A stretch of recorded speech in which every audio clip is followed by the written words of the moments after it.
वर्षी प्रॉब्लेम आहे, प्रत्येक वर्षी. आता गुडघाभर तरी पाणी आहे. जोराचा पाऊस झाला ना तर पाक कमरेपर्यंत पाणी असते. मग आम्हाला मुलांना शाळेत सोडायला घेऊन यायला खूप प्रॉब्लेम होतो. अशा पाण्यातून आम्हाला जावं लागतं. किती वर्षापासून ही समस्या? आता आम्ही आता आम्ही 17-18 वर्ष झाली इथं राहतोय, तेव्हापासून हा प्रॉब्लेम आहे. नाले सफाई करतात हो म्हणतात आणि करतात का नाहीत पत्ता काय माहित नाही. कारण कसं आहे माहितीये का की पावसाळ्याच्या आधी सगळी खुदाई काम करतात, इथं खोदतात तिथं खोदतात, पण ते काय करतात काय माहित नाही. खड्डे खोदतात आणि नंतर बुजवून टाकतात. आम्ही प्रत्येक वर्षी टॅक्स तर भरतो कॉर्पोरेशनला, मग हे नाले सफाई का होत नाही, असं पाणी का साठतं हे आम्हाला पण काही कळत नाही.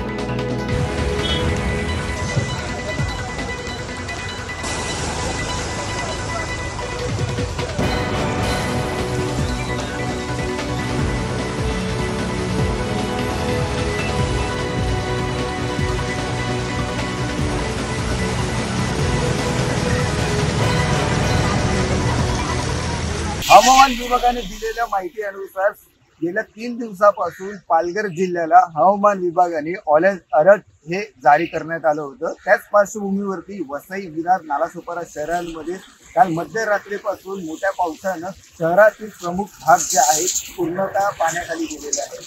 नालासोपारा सेंट्रल पार्क असो किंवा आचर्य रोड असो, विरारपूर आगाशी किंवा अर्ना रोड हे पूर्णतः प्रमुख रस्ते हे पूर्णतः पाण्याखाली गेले. नालासोपारा सेंट्रल पार्क हा रस्ता प्रमुख्यानं वसई व विरारला जोडणारा रस्ता आहे.